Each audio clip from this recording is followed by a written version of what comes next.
Students, my self Giriraj प्रसाद अग्रवाल, मेरे YouTube channel में आप सभी विद्यार्थियों का स्वागत करता हूं।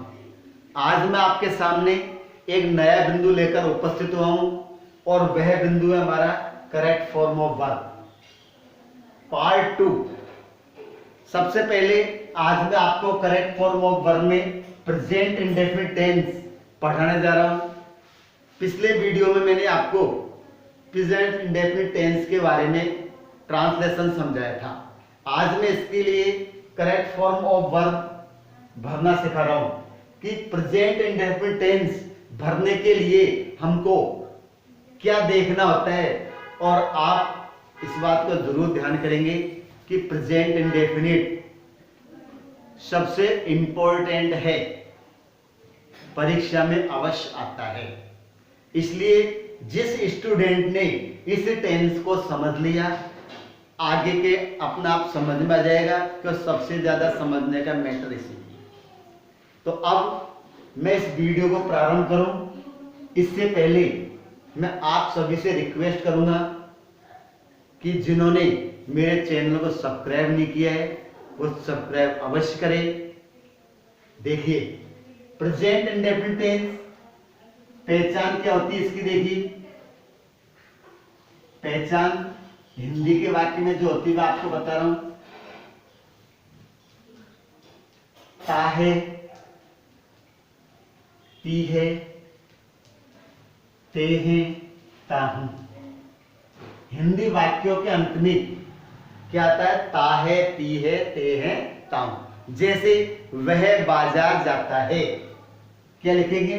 वह बाजार जाता है। तो ट्रांसलेशन क्या बनेगी? He goes to market. He goes to market, वह बाजार जाता है। हेल्पिंग वर्ब इस टेंस में जो आती है, helping verb do does, main verb B1 या B1 प्लस SES, और पैसिव फॉर्म इसकी होती है is am are plus B3। देखिए, प्रत्येक टेंस की पैसिव फॉर्म जरूर होती है। इसलिए मैंने पिछले वीडियो में बताया था कि पहले हम टेंस को पहचानेंगे, फिर उसके बाद एक्टिव और पैसिव फॉर्म को पहचानेंगे। नॉट, यहां पर तो विशेष ध्यान रखना है। अफर्मेटिव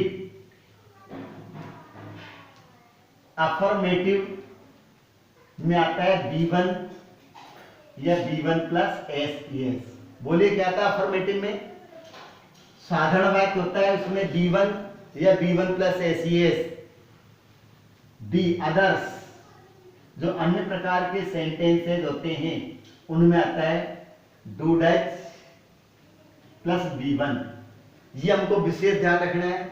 अर्थात इससे हमें ये समझ में आता है कि अफर्मेटिव सेंटेंस में हेल्पिंग वर्ब डू डज का यूज नहीं करते, इसलिए सिंगुलर सब्जेक्ट के साथ क्रिया में SES जोड़ते हैं। अन्य प्रकार के वाक्यों में डू डज के साथ B1 फॉर्म का यूज करते हैं। अब नेक्स्ट पॉइंट आता है, डू का प्रयोग कब करते हैं, डज का प्रयोग कब किया जाता है, यानी कौन सा सब्जेक्ट डू लेता है, कौन सा सब्जेक्ट डज लेता है।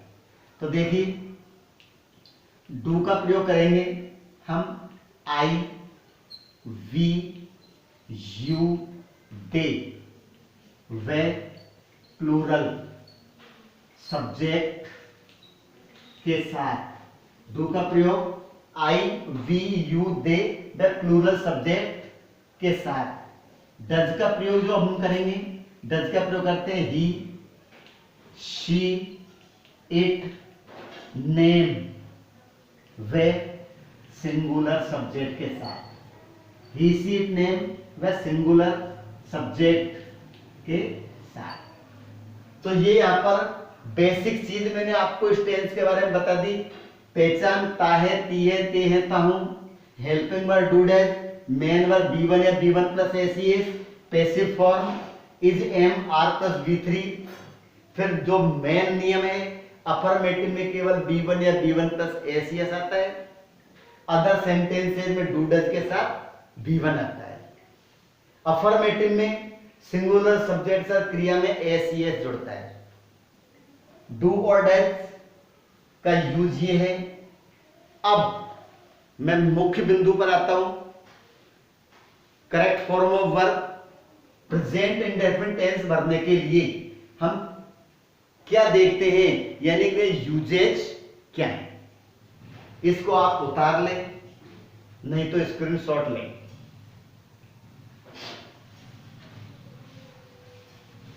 अब आगे बढ़ते हैं। करेक्ट फॉर्म ऑफ वर्ब के लिए आप जरूर इनको लिखें, याद करें, तो आगे के कॉम्पिटिशन्स में भी ये बहुत महत्वपूर्ण होते हैं। यूजेज, हम प्रेजेंट इंडेफिनिट टेंस का यूज कब करेंगे? जब वाक्य में always, generally, usually, seldom, never, ever, hardly, scarcely, rarely, बेयरली, occasionally, daily, everyday, often, everyday, often, frequently आदि एडवर्ब दिए हों, एडवर्ब दिए हों। ये आपका प्रेजेंट इंडेफिनिट टेंस में पहला यूज है। सबसे पहले क्या देखते हैं? एडवर्ब। कौन कौन से हैं? Always, generally, usually, seldom, never, ever, hardly, scarcely, rarely, बेयरली, occasionally, daily, every, often, frequently. अगर आपको एडवर्ब नहीं मिले तब भी प्रेजेंट इंडेफिनिट को पहचानने के और भी यूजेज हैं। दूसरा यूज आप लिखेंगे universal truth, universal truth, habitual action या प्रोवर्ब आने पर। दूसरा यूज है यूनिवर्सल ट्रुथ, हैबिचुअल एक्शन या प्रोवर्ब आने पर। नंबर 3, तीसरा यूज है ओपन कंडीशन, ओपन कंडीशन के इफ क्लॉज में, ओपन कंडीशन के इफ क्लॉज में। अब इफ क्लॉज में इस टेंस का यूज करते हैं, यानी कि कंडीशन जब आ रही है तो आपको इसमें आगे बढ़ना है ओपन कंडीशन के इफ क्लॉज में।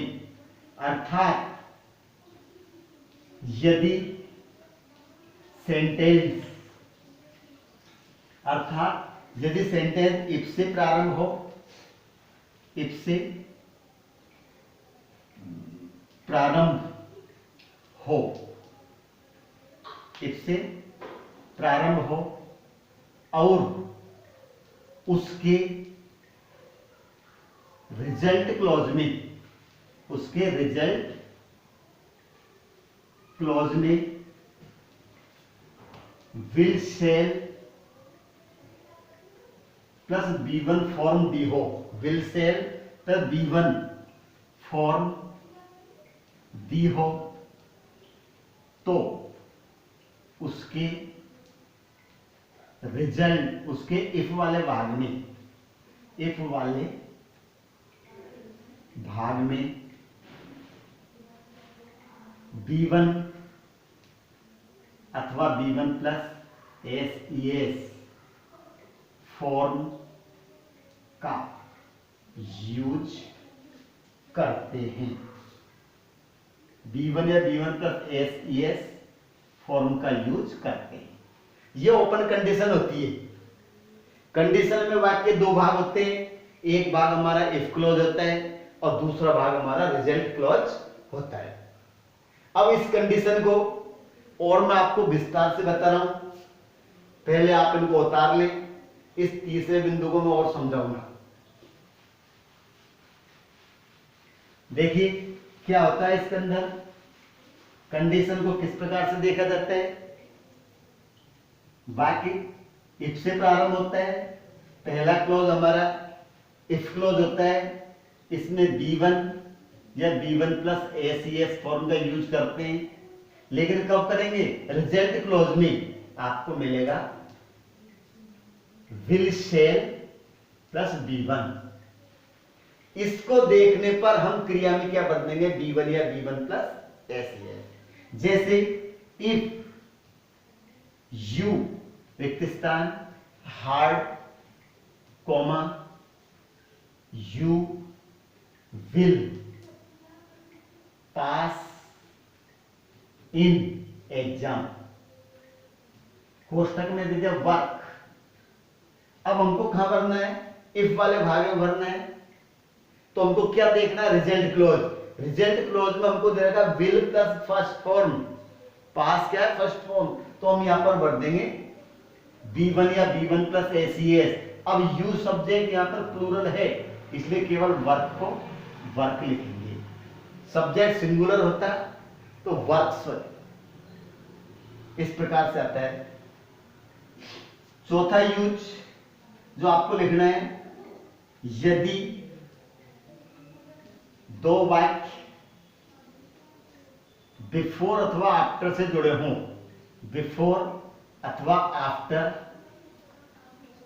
से जुड़े हों, यदि दो वाक्य बिफोर अथवा आफ्टर से जुड़े हों तथा किसी एक भाग में, किसी एक भाग में will have shall have, will have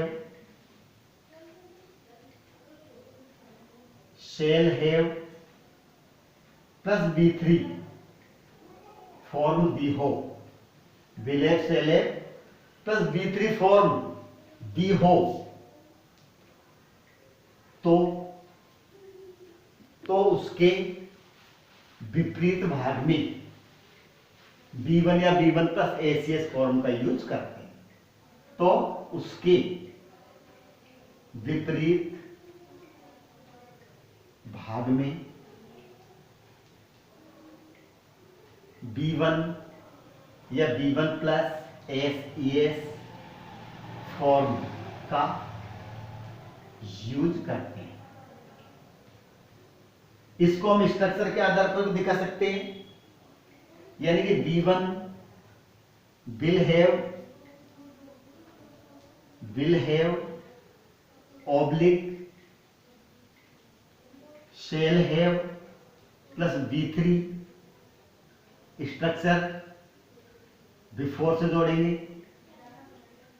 तो सामने वाले भाग में आपको B1 या B1 प्लस ACS फॉर्म का यूज करेंगे। अगर आफ्टर से जोड़ते हैं तो ये स्ट्रक्चर हमारा उल्टा हो जाएगा। आफ्टर में क्या होगा, आफ्टर में मैं इसी में लिख देता हूं, देखिए आफ्टर से जब जुड़ता है तो ये खंड इधर आ जाएगा और ये वाला खंड आपका उधर। जैसे आफ्टर से जब जोड़ेंगे तो B1 या B1 प्लस ACS इधर आ गया और will have oblique shell have plus B3 इधर आ जाएगा। तो ये हमारा स्ट्रक्चर इस प्रकार से ये बनता है। यानी जब दो वाक्य बिफोर अथवा आफ्टर से जुड़े हों तथा किसी एक भाग में will have shall have plus B3 दिया हो, तो उसके विपरीत भाग में क्या बनेंगे, B1 या B1 प्लस ACS। देखो यहां पर will have shall have plus B3 दे रखा है, यहां पर क्या दे रखा है, B3। तो सामने वाले भाग में B1 या B1 प्लस एसियस आ गया है। आफ्टर से जुड़ रहा है तो उस भाग में बिलेव सेले प्लस B3 है, तो इस भाग में B1 या B1 प्लस एसियस आ रहा है। तो इस प्रकार से ये प्रेजेंट इंडेफिनिट टेंस को भरने के यूजेज हैं जो मैंने आपको बताए। इन सभी को आप लिखें और याद करने का प्रयास करेंगे। अब एग्जांपल्स, पहला मैंने लिखा था एडवर्ब, जैसे शी ऑलवेज रिक्त स्थान लाउडली, लाउडली कोष्टक में दे दिया स्पीक, कोष्टक में they speak, he generally, he generally to school late, कोष्टक में दे दिया गो। तो हमने एडवर्ब आ गया, क्या देगा, यहां पर ऑलवेज दे रखा है इसलिए क्या भर देंगे, स्पीक्स, स्पीक्स। जनरल दे रखा है तो गो, गोज। तो हमने एडवर्ब को देख के इस प्रकार जो एडवर्ब लिखाए थे उनको देख के आप ये भरेंगे। दूसरा लिखा है यूनिवर्सल ट्रूथ, हैबिचुअल एक्शन और प्रोवर्ब। इनमें क्या होता है, कुछ सेंटेंस जो सदा सत्य रहने वाली बातें होती है, जो कौन कौन सी होती देखिए, उनमें आप प्रेजेंट इंडेफिनिट टेंस का यूज करेंगे। जैसे the sun rises in the east, the sun rises in the east, सूर्य पूर्व दिशा में उगता है। The sun rises in the east, सूर्य पूर्व दिशा में उगता है। ये यूनिवर्सल ट्रूथ है। The earth rotates, rotates round the sun. 2 and 2 make 4. The dog barks at the strangers.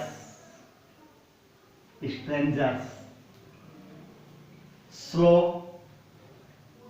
and steady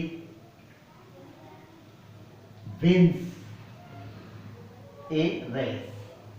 देखिए यहां पर मैंने ये कुछ एग्जाम्पल लिखे हैं आपके सामने। ये यूनिवर्सल ट्रूथ, हैबिचुअल एक्शन और प्रोवर्ब को बताने वाले हैं। इसमें शुरू के 3 वाक्य यूनिवर्सल ट्रूथ के हैं, जिसमें ए बी सी ये यूनिवर्सल ट्रूथ है, डी हैबिचुअल एक्शन है और ई ये आपका प्रोवर्ब। ऐसे वाक्य प्रेजेंट इंडेफिनिट टेंस में आते हैं। अतः हमको इन वाक्यों को पहचानना होगा। और भी बहुत सारे उदाहरण हो सकते हैं। आप अपनी ग्रामर खोलेंगे, उसमें देखेंगे तो आपको और भी ज्यादा पढ़ने को मिलेगा। इसी के साथ मेरा वीडियो कंप्लीट होता है। अगर आपको ये वीडियो पसंद आए तो लाइक करना और अपने सभी साथियों को शेयर करना। विशेष रूप से कक्षा 11 के विद्यार्थियों से कहना चाहूंगा कि वो इसको अच्छी तरह पढ़े, क्यों आने वाले कॉम्पिटिशन्स में ये बिंदु बहुत काम आने वाला है। धन्यवाद।